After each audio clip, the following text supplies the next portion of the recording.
سعد ابن معاذ د ډېرې اوچتې صحابي دي، اوچتې مرتبه صحابي دي، د دونه اوچتې مرتبه صحابي دي چې کله غزوه احزاب غزوه خندق چې ورته وایي نو په دې جنگ کې دي زخمی شو ډېر زیات. نو الله نے سوال کړو چې خدایا کله دې نه بعدم زما محبوب صلی الله علیه وسلم د کافرانو سره برسره فکار وی او میدان کې جنگي کې نو بیا د شهادت نه غواړم، بیا د جون غواړم چې دا غسر او درې مرسته او کنه د دې نه بعد داسې جنگونه بیا نه راځي نو خدای دا زما اخیری جنگ کې او بس د دې زخم نه زما ته شهادت راکړي. خو بیا هم د یو سوال کوم هغه دا چې دې قریظه چې کوم يهودو دې مو سره غداری کړي دا نو د دې د مرګ په نه به ژوند وسات. نو غزوه احزاب پسې متصل حضور علیہ السلام وصله نه کوزه کړي، متصل بیا د بنو قریظه جنگ نو چې کله ال تلاړ پیغمبر علیہ الصلوۃ والسلام دې چې کوم دې حکم وګرځو فیصله د حواله کړل حضرت سعد رضی الله عنه چې ته د دې قریظه د يهودو په حق کې څه فیصله کړي، يهود هم د په فیصله راځي. نو حضرت سعد فیصله وکړه چې د دې هر بالغ نه د سر قلم ذبح دي شي حلال دي او د دې هر نابالغ او هر زنانه دي چې کوم دې خپل وینځ او غلام وګرځول شي. حضور علیہ الصلوۃ والسلام ډیر ځکه خوشاله په دې فیصله باندې وی فرمایي چې اے سعد هغه فیصله دی وکړه کوم چې الله ته خوښ دغه جنگ کو شو دا غینه بعد چې کله مدینه منوره ته رااله حضور علیہ الصلوۃ والسلام خپل جنگي وسله کو ځکړه جنگي لباس یې اوست او ګرمي شي او بلدا چې سخت جنگ تقریبا یو نیمه میاش جنگ نو خپل صرف لنګ مبارک اچول نور کمیسی استو او پکور کې تشریف فرماو پدې کې حضرت جبريل سا وهل راغ پیغمبر علیہ الصلوۃ والسلام ته یا رسول الله پس مو که صح حدیث شوی دا ویولې ورته اهتز عرش الرحمن د الله عرش خوځي خوشاله نه غړيږي. پیغمبر علیہ الصلوۃ والسلام جبريل لاړو جواب ورنکړ اومدا سي اغلن کې منډ کړی د کور ووت او حضرت سعد رضی الله عنه کور ته ورغه چې وی قتل دغه د کور نه د خوځو د جړاګانو اوازونه راغله. پیغمبر علیہ السلام فرمایل وې زمو سعد لاړ سعد دون د لوی مرتبه صحابي دغه سعد رضی الله تعالی عنہ په خوب کې لید پیغمبر علیہ الصلوۃ والسلام په خوب کې یې چې د الله په عرش باندې ناشته پیغمبر خوب ور دروغ نشي کېږي زمو استا خوب هغه ادغاس او احلام کې دي شي کله پک یو طرف تلاړ شو کله بل طرف کله پک باوا ګرځو کله پک گاډي چلو لیکن د پیغمبر خوب او مکه صاحب وی څنګه چې هغه ویني د پیغمبر خوب کې د دروغ احتمال ني ځکه علما کرام چې د وحي اقسام ذکر کوي نو پکې منامو دا خوب چې کم دي دام پکې ذکر کوي دام د وحي یو قسم د پیغمبر علیه السلام نو حضرت سعد رضی الله عنه ولید چې هغه د الله په عرش ناشته پیغمبر علیہ الصلوۃ والسلام حضرت جبريل وسره دی په دغه خوب جبريل ته پوښ کوي اے جبريل دا سعد نه دی ولنه وې دا د الله په عرش ناستري دا دونه اوچته مرتبه دا دونه اوچت مقام دا په حاصل پیغمبر علیہ الصلوۃ والسلام فرما جبريل علیہ الصلوۃ والسلام ته وی یا رسول الله وې دا مقام د په دوه خبرو حاصل شوی په دوه خبرو ورته حاصل. نمبر 1 کان بارن لوالديه یو دې د مور پلار ډیر فرمانبردار او نمبر 2 کانت الله القرآن دې د قرآن ډیر زیات تلاوت کوي. دا قرآن داسې شیز دی کنه چې دا د انسان د مرتبه د اوچتېدو ذریعہ ده. د دې په وجه باندې چې کم دې پلار د خپل بچی قدر کوي، د دې په وجه باندې نیکه چې کم دې د خپل موسی قدر کوي. دا د نسب او د رشتې خبره نه ده، د قرآن خبره او د قرآن مینا د قرآن محبت دا رچا پسړ کې وی الله جل شانه بدرو سخت مقاماتو کې د هغه پکار راولي دا قرآن. نمبر 1 په دنیا کې په هر مشکل کې به دا قرآن د پخره او نمبر 2 دیم په قبر او نمبر 3 په آخرت کې په ورځ محشر. حضرت عاصم رضی الله تعالی عنہ یو صحابي دی په میدان کې جنگي او د قرآن ډیر لوی قاری دی تر دې چې دا لس صحابه پیغمبر علیه السلام لس قاریان صحابه او قاریان لس ونه قاریان نو دا پیغمبر علیه السلام یو ځای ته چې کم دی د تلاوت د پاره لګرو د قرآن زده کړې د پاره هغه وسره د وکړل هغه شهیدان کول. نو کله چې دا حضرت عاصم رضی الله عنه شهید کو نو ته اطلاع راغله چې په مکه مکرمه کې سلافن نومي خزا هغه زما په کوپړې کې د شراب اسکلو منخت کړي او دا ویلي دي چې چا مال داس حضرت عاصم رضی الله عنه سر وړو نو هغه ته بس 300 انعام او خان په انعام کې ورکو او دا می منختر د خپل بوتانو په نوم باندې چې د په کوپړې کې بز شراب دا عاصم رضی الله عنه ته دی پته وا چې زما پر یې کفره کې بعد اخذ شراب څکي چې کله د شهادت وخت راغو پیو شو چوس ګیره او د دینه بعد زما جون نور رشتہ شهید کېږم نو هغه وخت الله پاک تعالی سنت اللهم انی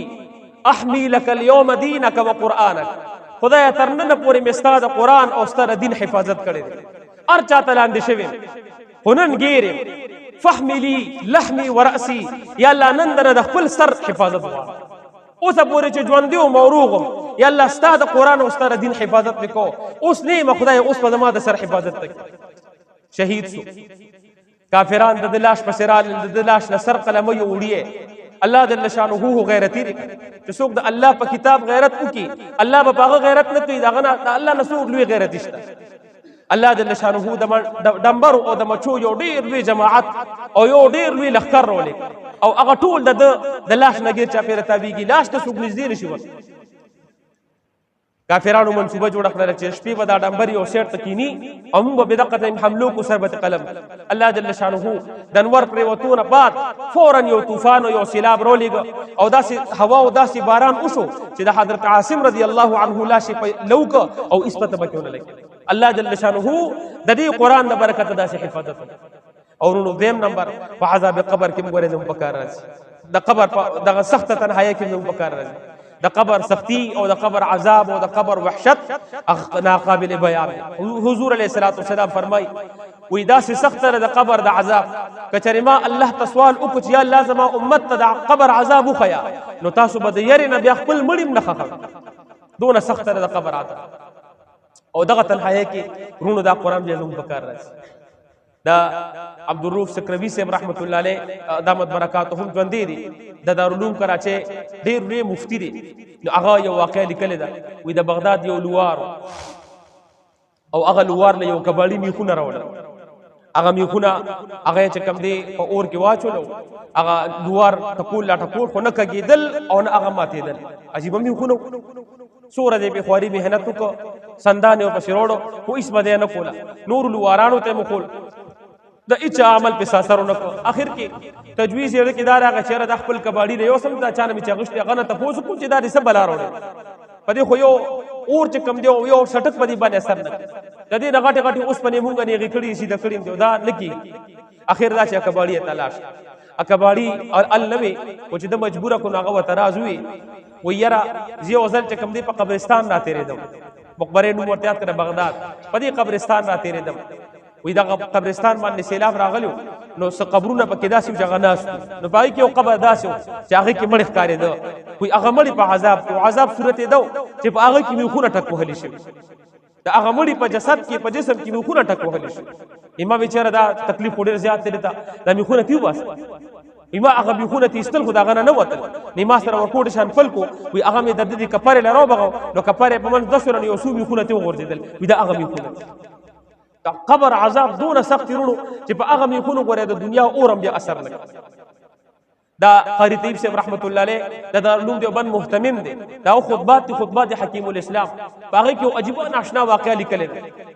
وې زما د استاد قاری طیب سے فرمای وې زما د استاد غلام مصطفی نو نیوزل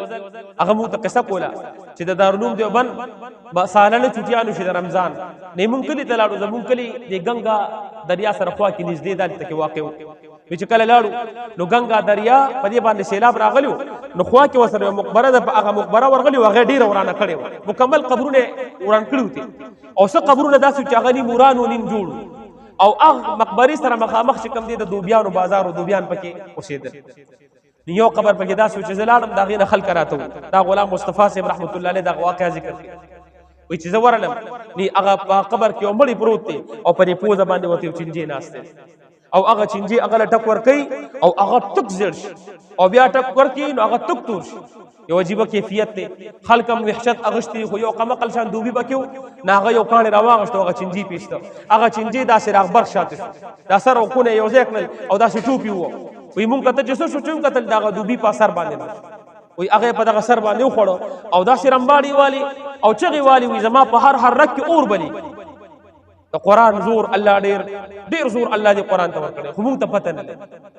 غلام مصطفی صاحب رحمت الله علیه فرمای امام الګورو ته وی چې خدای تعالی بندگانو دا د دنیا عذاب نه دي، دا د آخرت عذاب دي چې تاسو په د دنیا په اسباب او آلات ختمول غواړي، دا په دې نه ختميږي، دا د الله په کتاب ختميږي. راځي چې قران ورته ټول قران شروع کو، ما سورۃ یاسین شروع، یاسین والقران الحکیم انک لمن المرسلین اخره پورې چې کله ورسیدم او ما په دې شینجه چوف کو ته الله په ذات دې قسمی هغه د ټیم کې ایره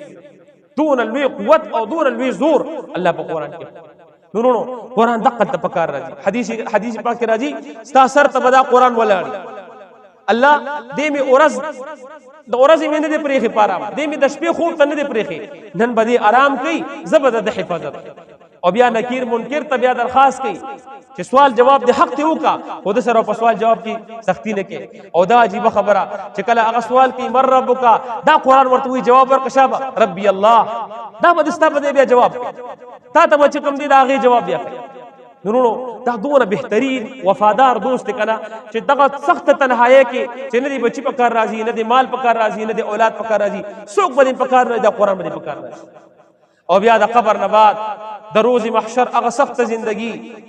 یوم یجعل الولدان شیبا چې په کوم ورځ به د بوډاګان چې کم دي دا ماشومان به بوډاګانو ګرځي د سختۍ او د وحشت او د دهشت د وجنه په هغه ورځ کې به د قران ویون کې د دې سختو خبره دې تکلیفونو به خبره. حدیث پاک کې راځي وې د قیامت ورځ باندې به دا قران ویون کې د پاره د اوریز پشان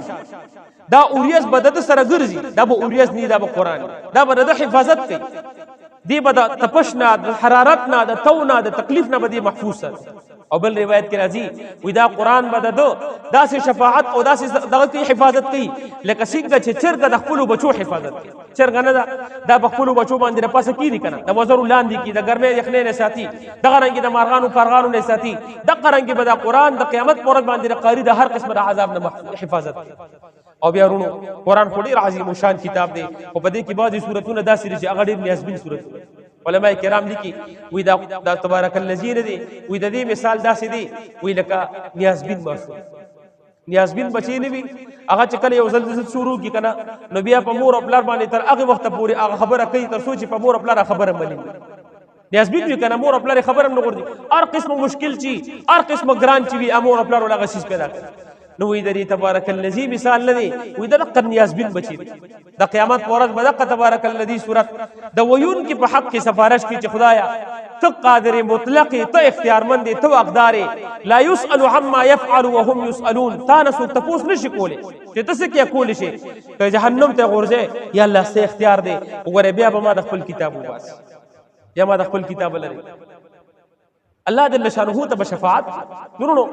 قران ډیر لوی حق دی، د قران ډیر لوی قدر دی، الله دې مونږ ته دې قدر را نصیب وګرځي. او دا ورونو وفادار دوست دی، ګوره بے وفا نه دی، وفاداری چې وسره چا وکړه کړه په نیمه لار کې بیان پرېږي دي ان شاء الله په سختو کې وزم پکار راځي. اوس دې قران سره مو تعلق سره په دې باندې عمل د وخت د تقاضې مطابق چې وخت ما نه ست تقاضا کوي د قران مطابق، ما نه د کوم عمل تقاضا د قران کوي، زه د حق تقاضې په بنیاد باندې او چلےګم، اقا تقاضا د قران پورا کم، دا د قران سره وفاداری. نن تا په قران باندې عمل وکړه او تا د قران د تقاضې مطابق په ژوندۍ تیر کړله، قران سره دی وفاداری وکړه، سباله په سختو کې به دا قران تاسو بیا ولاړ، دا به تاسو سره کوم دی بیا تاسو سفارش کوي، دا به کوم دی ستاره لپاره د نجات ذریعہ بیا ګرځي. اوس د وخت تقاضا سره د وخت تقاضې ډېرې دي، خو زه به یو اهمه تقاضا تاسو وړاندې کړم، هغه دا چې قران پاک الله جل شانه فرمایي انما ينهاكم الله عن الذين قاتلوكم في الدين واخرجوكم من دياركم وظاهروا على اخراجكم ان تولوهم ومن يتولهم منكم فاولئك هم الظالمون. الله جل شانه فرمای کم کافران کم دشمنان چې تاسو سره جنگ کوي او په میدان کې تاسو سره ولاړ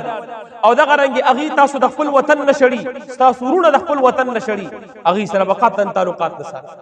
اغي سره به مکمل بایکاټ کوي، اغي سره به مکمل تعلقات پرېږي دي او کچا وسره تعلقات اوساتل ومن يتولهم منكم فاولئك هم الظالمون. الله ودا ظالم نو ان شاء الله موږ د ظالمانو نه ګرځو، الکه د ظالمانو نه ګرځو، موږ به ظالمان جوړیږو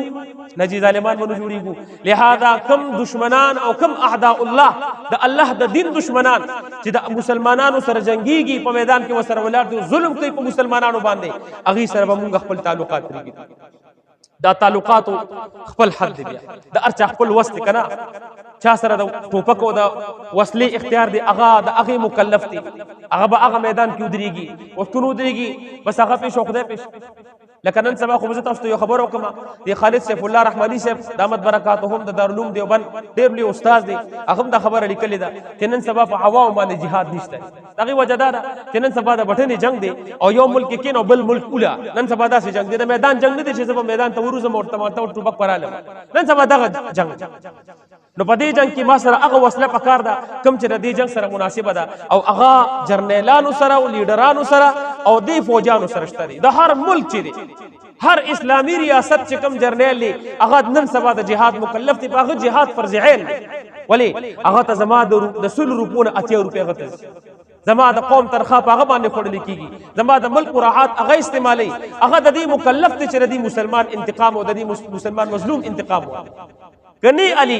سبا د قیامت پر ورځ به دغه ګلانو ماشومانو لاسونه او ان شاء الله العزیز د دې جرنیلانو او د دې لیډرانو بګریوانو کې خیر ان شاء الله. دا مونږ دې ته وایو چې ودرېږئ ان شاء الله العزیز. د پاکستان هر بچي د هر پاکستان هر غیرتمند مسلمان به تاسو سره ولاړ ان شاء الله. موږ ته نور رسته کېږو، موږ به ټول ورسره ولاړو، خدا بې غیرته مخکې شي. دا عربو ملکونه خصوصي طور باندې ځکه چې اسرائیل نه دی، اسرائیل د مسلمان په بدن کې د زړه د خنجر پرنګې پیوست دی. بالکل د مسلمانانو په زړه کې چې کوم دی دا یو خنجر پیوست شوی دی، دا یو ریاست قائم شوی دی، یو ناجایز ریاست ولاړ دی. په دې وجه باندې غیر چاپیره عرب ریاستونه پراته دي، غیر چاپیره ټول بې غیرته دي، ټول ورته خپل تیل سپلای کوي، ټول ورته خپل چې کوم دي مصنوعات چې کوم دي هغه سپلای کوي، ټول د هغې نه خپل مصنوعات اخلي. نو دا انتهایی کمزوري خبره ده،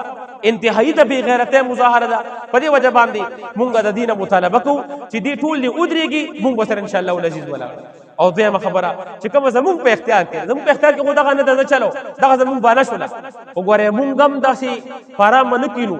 چې زمونږ زړه بې فکره وي، زمونږ زړه بې ارامه وي، بې فکره وي، بې غمه وي، داسې به نه وي. زمونږ زړه کې به یو کړن، یو غم، یو درد، یو فکر به ګورئ وي. دا به وي چې خدایا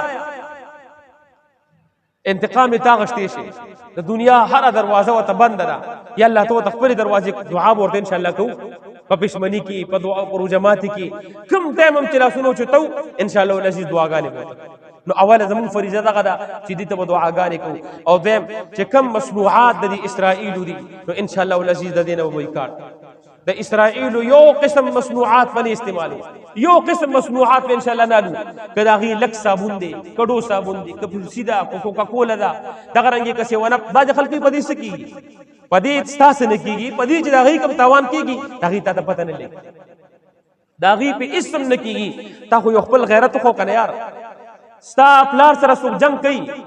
ستا زوی به څوک راګیري، ته به د هغه نه بیا خرید و فروغ کې، د هغه سره به معاملات ساتي، د هغه سره به تعلقات کې نه به کې ورسره. دغه رنګې دا هم زمونږ وروڼه دي که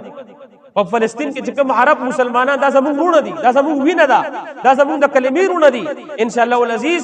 د دې په شا به مونږ ولاړ یو د خپل وس مطابق. نو چې څونه مصنوعات د دې ظالمانو دي ان شاء الله العزیز د ټولو نه مونږ بایکاټ کوو ان شاء الله العزیز. الله دې عمل کو به توفیق را نصیب.